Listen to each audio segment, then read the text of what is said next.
The Black Armada arrived on a Tuesday morning, Earth time.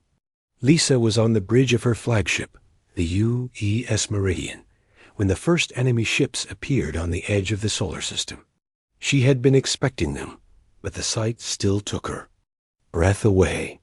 "My God," whispered Captain Norrison from the UES Defiant. "How many ships is that?" "Over 1,000, reported the sensor officer. "And they're all bigger than anything we've ever seen." The Armada ships were unlike anything human. They were black as the void between stars, with shapes that seemed to absorb light itself. Some looked like geometric nightmares, all sharp angles and twisted metal. Others had organic curves that hurt to look at directly. "All ships, this is Admiral Parker," Lisa broadcast to the combined fleet. "Remember your training. We know what we're up against, and we know how to fight them. Stay close to your wingmen and trust your equipment." The human fleet had grown to over 200 ships. In the past week, they had been joined by vessels from 12 different alien species, all united by their hatred of the Black Armada.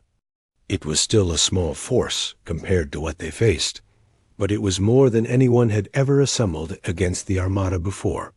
"The enemy is moving into formation," reported Commander Lyra from the ethereal remnant ship. "They're arranging themselves for a standard conquest pattern."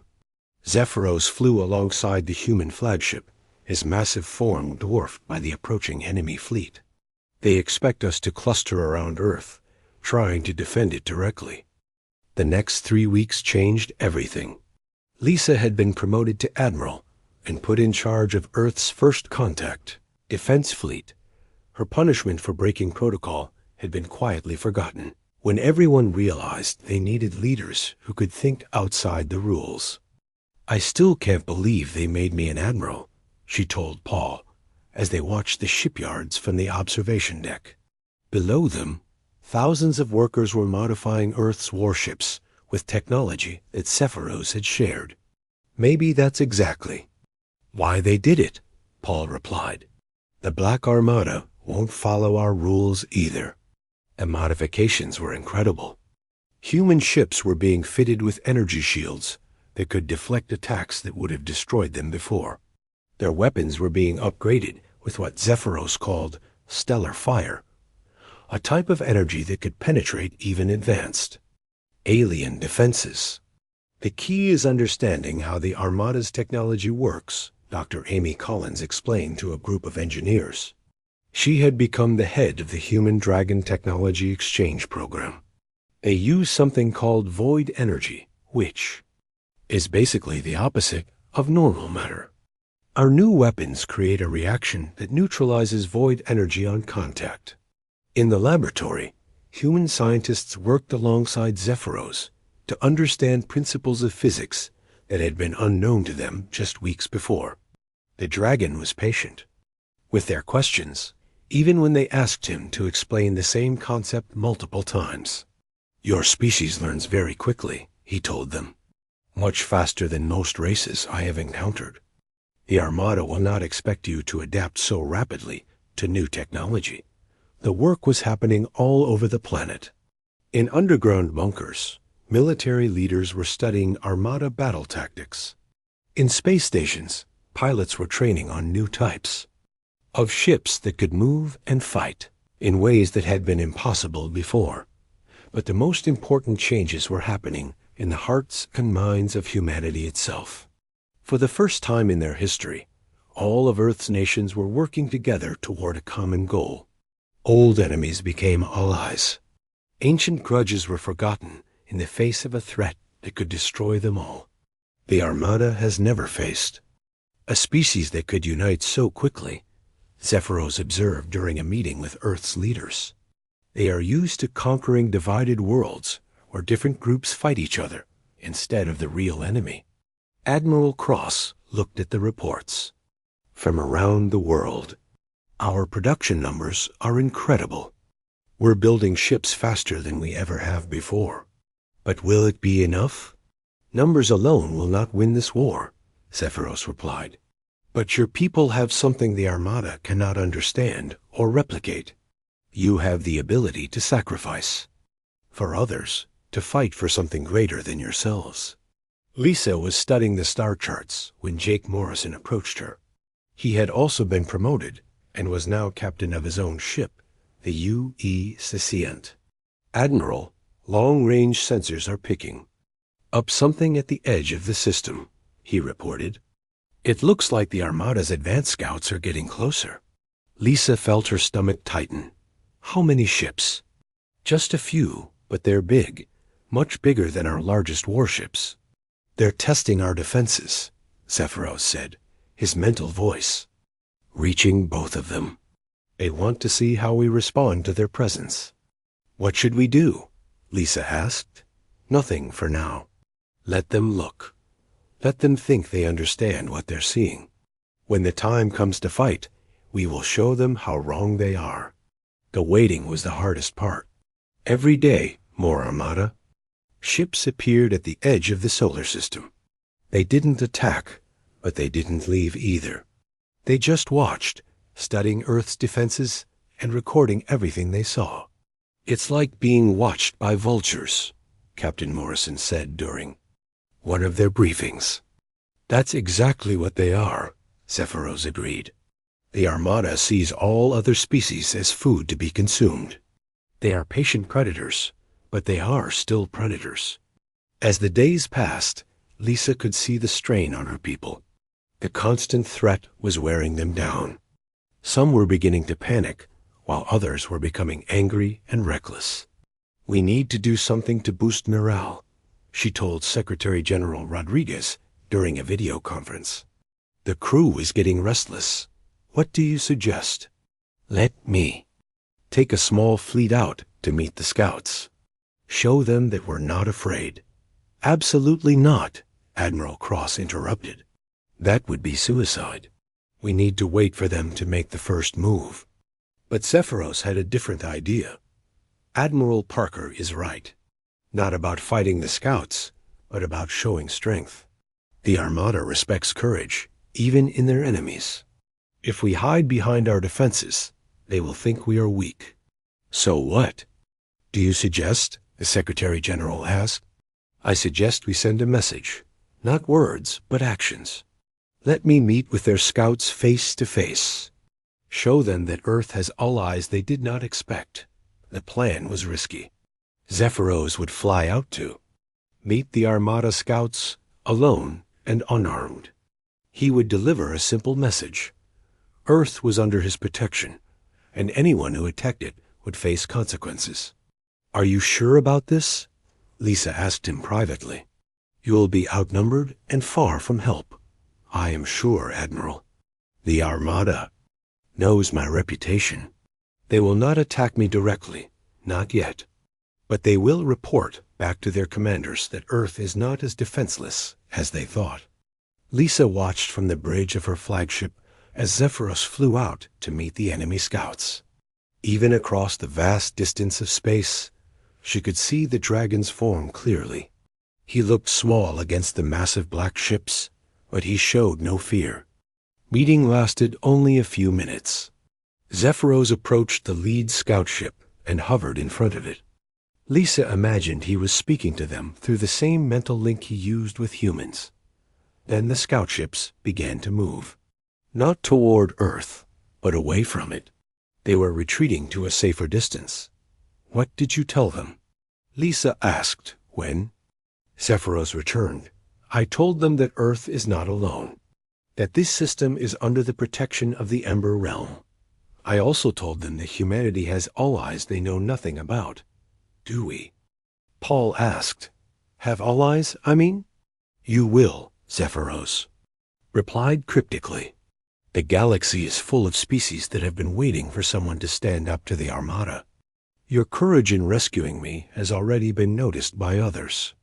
The next day, Lisa got her answer. Ships began appearing at the edge of the solar system, but these were not Armada vessels.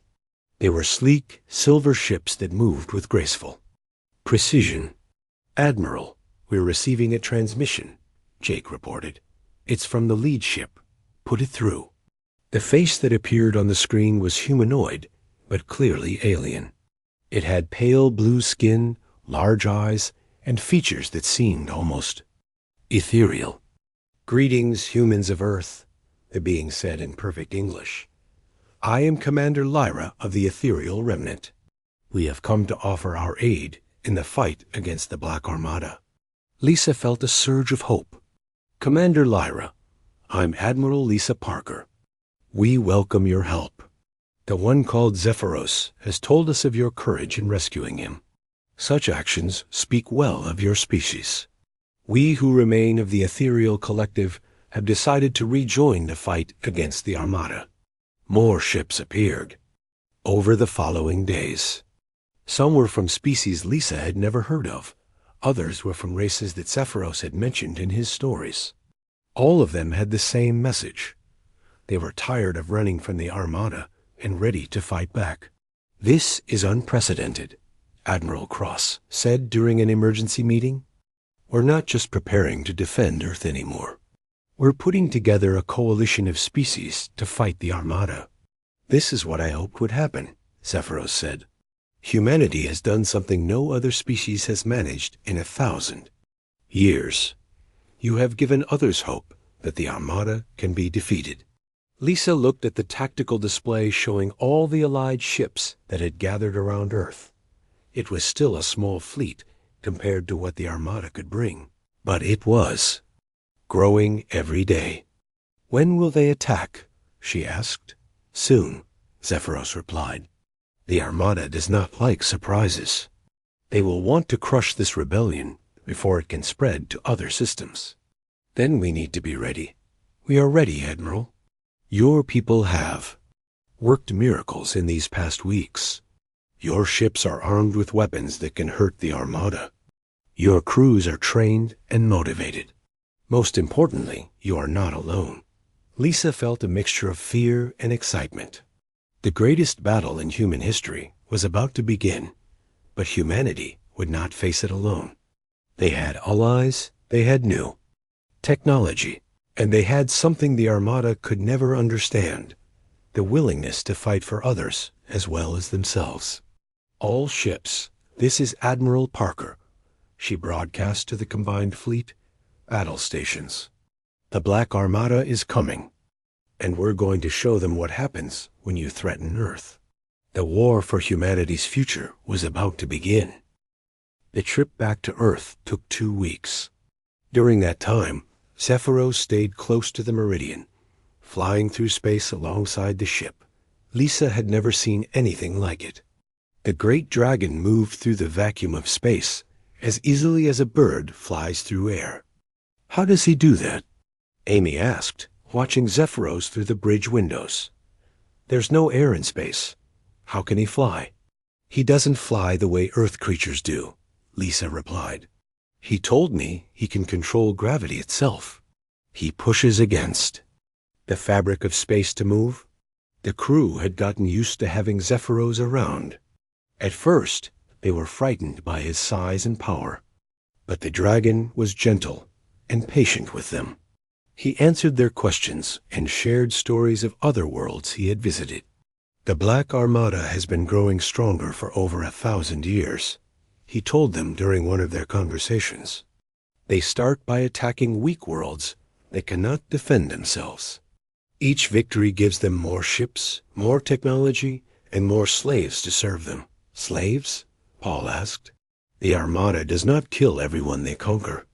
They turn the survivors into cyborgs, half-machine beings that serve the Armada without question.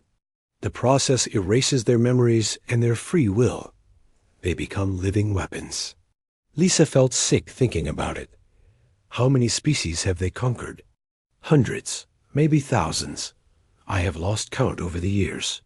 Each time I tried to help, I was too late. The Armada would arrive in overwhelming numbers and destroy everything in their path. "But you said one species fought them to a standstill." Amy remembered. "Yes, the Ethereal Collective. They were an ancient race that had learned to manipulate energy and matter on a scale that even the Armada respected. But the war lasted for centuries, and destroyed most of both civilizations. In the end, the ethereals chose to leave this dimension entirely rather than continue the endless fighting. So they abandoned everyone else? Jake asked. They were tired. Young human. They had fought for so long that they forgot why they were fighting. When a species reaches that point, they often choose to transcend physical existence rather than continue the struggle. Lisa understood. The ethereals had given up hope that they could ever truly defeat the Armada. But you didn't give up. No, Commander. I believed that someday a species would emerge that could succeed where others had failed. A species that would fight not for conquest or survival, but for the right of all beings to choose their own path. When they finally reached Earth, Lisa was surprised to find a fleet of ships waiting for them. Word of their discovery had somehow reached Earth Command before they did. "This is Admiral Helen Carter of Earth Defense Command," came a voice over the radio. "Commander Parker, you are ordered to report to Earth immediately. Your passenger is to be quarantined for study." Lisa felt angry. "Admiral, with respect, Zephyros is not a prisoner. He's an ally who came here to help us." "Commander, you violated direct orders by making unauthorized contact with an alien species. You will follow my orders or face court-martial." Zephyros's mental voice reached Lisa and her crew. "Do not worry, Commander. I expected this reaction. Your leaders are frightened, and frightened people often make bad decisions. But they will listen once they understand the truth." The next few days were the longest of Lisa's life. She was placed under arrest while Earth's leaders debated what to do about Zephyros. The dragon waited patiently in orbit around Earth, refusing to leave until he could speak with someone in authority. Finally, the United Earth Council agreed to hear what Zephyros had to say. The meeting was held in the largest conference room in Geneva, with representatives from every nation on Earth. "I am Zephyros of the Ember Realm," the dragon said, his mental voice reaching everyone in the room. "I have come to warn you of a threat that will arrive within 1 month. The Black Armada has marked your species for conquest." Secretary General Maria Rodriguez, the leader of Earth's government, looked skeptical. "How do we know you're telling the truth?" "This could be an elaborate deception." "Because, Secretary General, I have no reason to lie. If I wanted to harm your species, I could have done so already. Instead, I have come to offer my help in the fight ahead." Admiral Nathan Cross, the highest-ranking military officer on Earth, leaned forward. "What kind of threat are we talking about?" Zephyros shared his knowledge of the Black Armada through his mental link. Suddenly, every person in the room could see images of the enemy ships, their weapons, and the destroyed worlds they had left behind. "They are coming with a fleet of over 1,000 ships," Zephyros explained. "Each ship is larger than your biggest warship and armed with weapons that can destroy cities with a single shot. Their technology is at least 1,000 years ahead of yours." "Then we're all going to die," said General Robert Kim, the head of Earth's military forces. "Not necessarily," Zephyros replied. "The Armada has weaknesses. They rely too heavily on their technology and not enough on innovation. They expect their enemies to fight in predictable ways. But humans are not predictable." Amy Collins, who had been brought to the meeting as an expert on alien technology, spoke up. "What kind of help can you offer us?" "I can teach your scientists how to modify your weapons to penetrate Armada shields. I can show your engineers how to build energy barriers that can deflect their attacks. Most importantly, I can help you understand how they think and fight." "In exchange for what?" Admiral Cross asked suspiciously. "In exchange for the hope that your species will succeed where others have failed. That you will break the cycle of conquest and destruction that has plagued this galaxy for too long." Secretary General Rodriguez looked around the room at the other leaders. "What guarantee do we have that this isn't a trap?"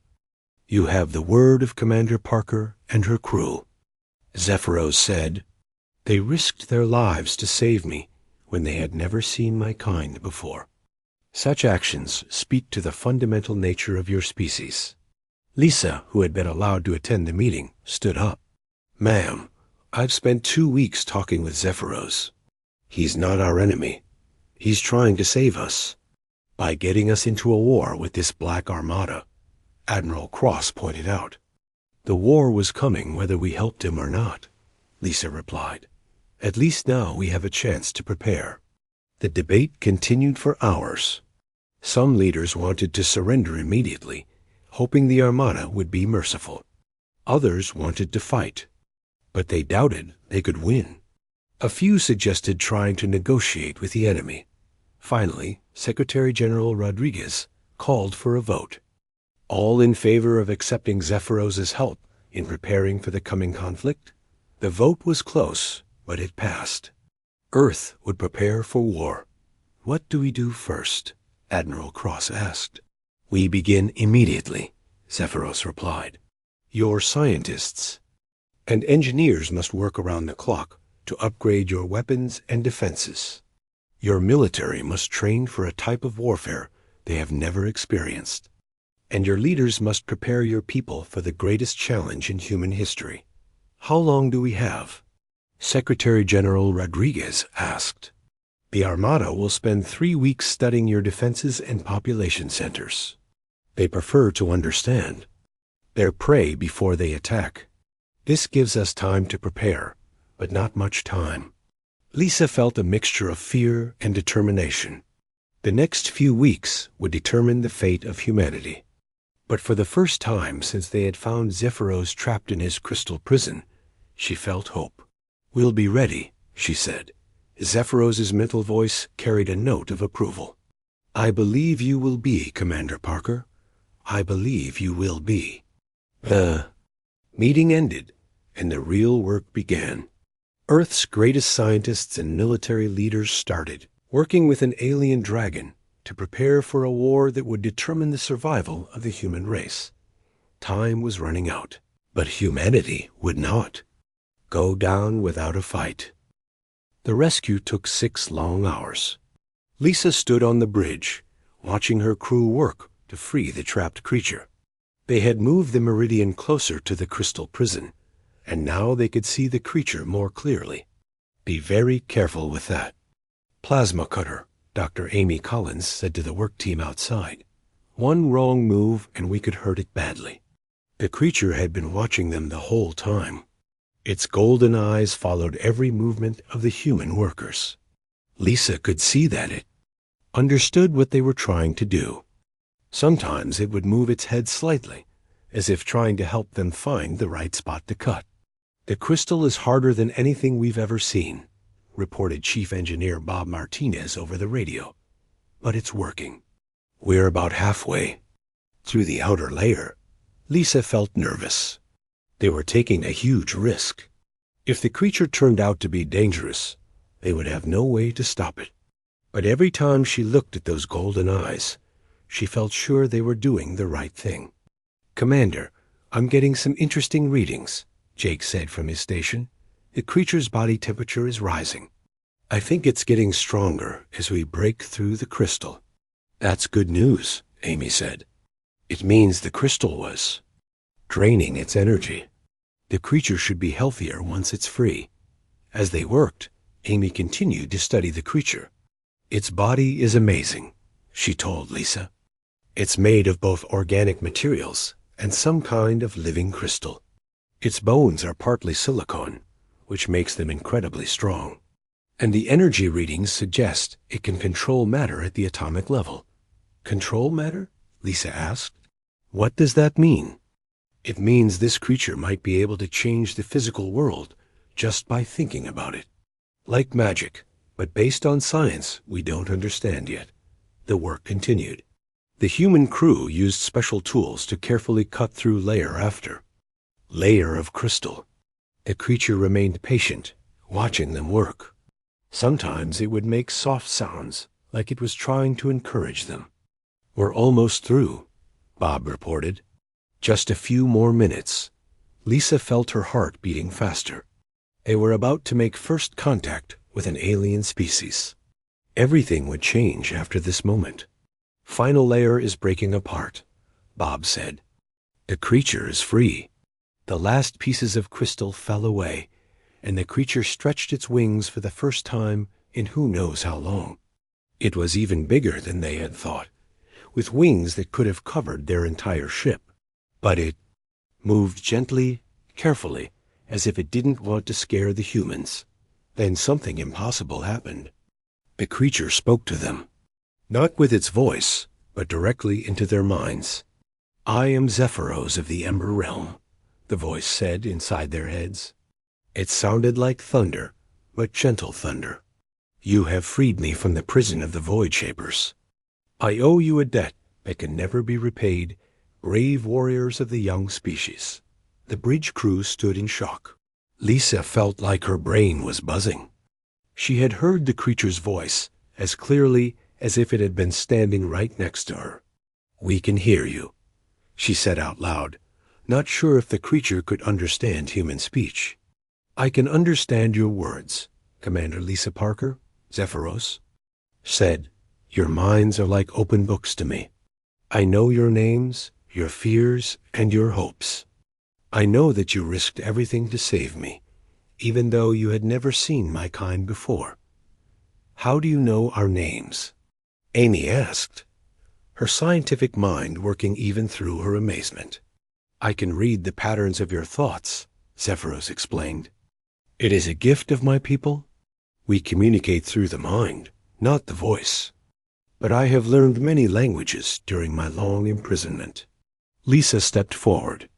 "We are humans from the planet Earth. I am Commander Lisa Parker of the United Earthship Meridian. We couldn't leave you trapped in that crystal." Zephyros moved closer to the ship, but he was careful not to get too close. Even though he was free, he seemed to understand that his size might frighten him. "Your species has something very rare in this galaxy, Commander Parker," he said. "You have compassion for beings you do not know.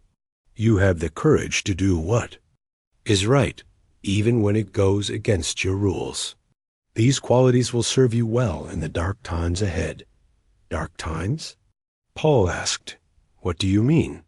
"The ones who trapped me in that crystal prison. They are called the Void Shapers by most species, but they call themselves the Black Armada. They are coming for your world, and they are more dangerous than anything your species has ever faced." Lisa felt a cold fear in her stomach. "Are you saying we're in danger because we rescued you?" "No, brave commander. You were already in danger. The Black Armada has been watching your species since you first learned to travel between the stars. They have been waiting to see what kind of people you would become." Zephyros moved his great head closer to the ship. Even through the metal walls, Lisa could feel the power radiating from him. "The Black Armada does not destroy species randomly," he continued. "They study them first. They want to know if a species will choose the path of creation or the path of destruction. They trapped me here as a test for your people." "A test?" Amy asked. "They needed to know if humans would help a stranger in need, or if they would follow their rules and let me die. Your actions today have given them their answer." Lisa felt sick. "So we failed the test by saving you?" "No, Commander. You passed the test, but that makes you even more dangerous to them. The Black Armada fears species that choose compassion over convenience. They know that such species can inspire others to fight back." Jake looked up from his station. "Commander, I'm detecting multiple ships jumping into the system. They're not human designs." Lisa ran to the main screen. In the distance, she could see dark shapes moving among the stars. They were sleek and black, like sharks swimming through space. "The advanced scouts," Zephyros said, his mental voice now carrying a note of urgency. "They have come to confirm what I have told them. The Black Armada will know that you chose to save me rather than follow your protocols." "How many ships are out there?" Lisa asked. "Only a few now." But they are reporting back to the main fleet.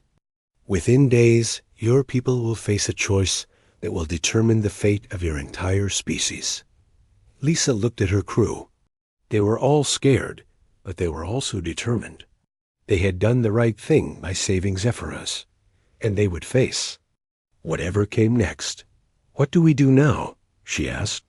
"Now, Commander Parker, you must return to your world and prepare your people for war. The Black Armada will not attack immediately. They will study your defenses and your population centers first. This gives us time to prepare." "Us?" Paul asked. "I have been alone for a very long time, waiting for a species like yours to emerge. I will not abandon you now.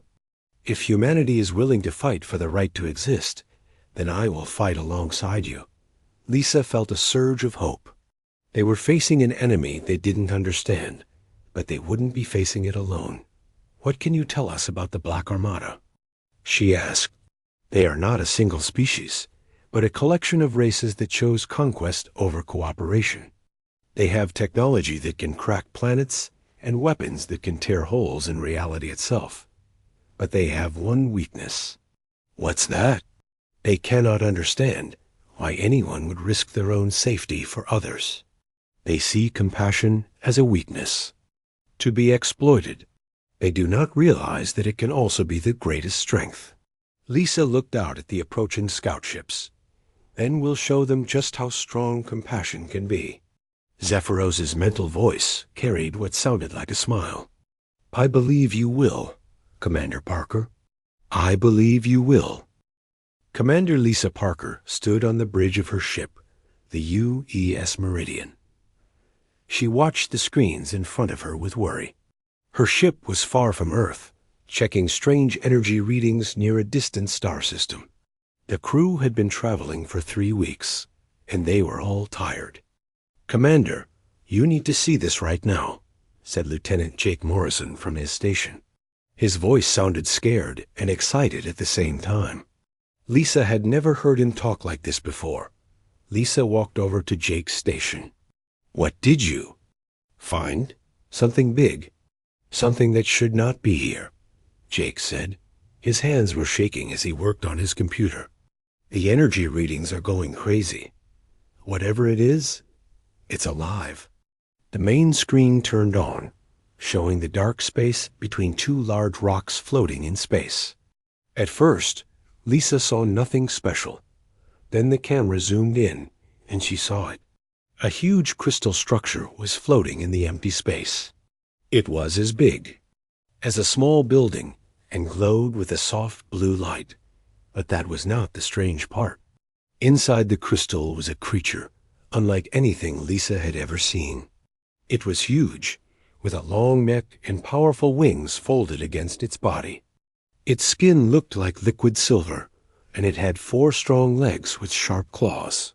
The creature's head was long and pointed, like pictures of dragons from old Earth stories. "My God," whispered Dr. Amy Collins, the ship's science officer. She had come to the bridge when she heard the alarm. "That's impossible. There are no creatures like this in our database." The creature's eyes were closed, but Lisa could see it was still breathing. Its chest moved up and down slowly, like it was sleeping or hurt. The crystal around it looked like a prison, holding the creature inside against its will. "How long has it been in there?" Lisa asked. Amy worked on her computer, checking the readings. "Based on the energy patterns, I would say a very long time. Maybe hundreds of years. The crystal is not natural. Someone made it to trap this creature." Lisa felt her heart beating faster. This was the kind of discovery that could change everything. First contact with an alien species was supposed to be handled very carefully. There were rules about what to do. She was supposed to call Earth and wait for orders. "Commander, I'm getting more readings," Jake said. "The crystal is breaking down. Whatever is keeping that creature trapped is getting weaker." Lisa looked at the creature again. Even through the crystal, she could see it was in pain. Its breathing was getting slower, and its body looked weak. If they waited for orders from Earth, it would take days or weeks. The creature might die before help came. "How long do we have?" she asked. "Maybe a few hours, maybe less," Amy said. "The crystal field is failing. When it completely breaks down, the creature will either be free or it will die from the shock." Lisa's second in command, Commander Paul Reed, came up beside her. "Commander, we need to think about this carefully. First Contact Protocol says we cannot interfere with unknown alien life without permission from Earth Command." Lisa knew Paul was right. The rules were clear. When humans found new alien life, they were supposed to study it from far away and report back to Earth. Direct contact was forbidden without approval from the highest levels of government. But as she watched the creature struggle inside its crystal prison, Lisa felt something she had never felt before. This was not just an alien specimen to be studied. This was a living being in pain, and it needed help. "What if we could free it safely?" she asked Amy. Amy checked her instruments again. "We have plasma cutters that might be able to break the crystal without hurting the creature. But we would need to be very careful. One wrong move could kill it. Or it could kill us," Paul added. "We have no idea what this creature is capable of. It could be dangerous." Lisa looked at the creature again. Its eyes were still closed, but she could see something in its face that looked almost human. It looked sad and tired, like it had been waiting for someone to help it for a very long time. "Look at it," she said to her crew. "Really look at it. Does that look like something that wants to hurt us?" The bridge was quiet. Everyone was staring at the creature on the screen. Despite its size and strange appearance, there was something gentle about it, something that made them want to help, instead of run away. "The creature's brain activity is increasing," Amy reported. "I think it knows we're here. It's trying to wake up." As if responding to her words, the creature's eyes slowly opened. They were large and golden, filled with intelligence and something that looked like hope. The creature looked directly at the camera, as if it could see through the screen to the humans watching it. "It's looking at us," Jake whispered. Lisa felt a chill run down her back. The creature was definitely aware of them. Its golden eyes seemed to be asking for help, begging them not to leave it trapped in the crystal. "Commander, we need to make a decision," Paul said. "If we're going to help it, we need to act now. If we're going to follow protocol, we need to contact Earth Command immediately." Lisa thought about her training. She had been taught that following orders was the most important thing in space. One wrong decision could put her whole crew in danger. But she had also been taught that the mission of the Earth Defense Force was to protect life wherever they found it. "All right," she said finally. "We're going to help it, but we're going to do it safely. Amy, I want you to run every scan you can on that crystal. Find out how to break it without hurting the creature. Jake, monitor all energy readings. If anything looks dangerous, we pull back immediately." "Commander, this is against direct orders," Paul said quietly. "I know," Lisa replied, "but I won't let a living being die because of paperwork. We came out here to explore and discover new life. Well, we found it. Now we're going to save it." The crew began preparing for the rescue. Lisa watched the creature on the screen, still looking at them with its golden eyes. She had made her choice. She only hoped it was the right one. Little did she know that this decision would change the fate of all humanity.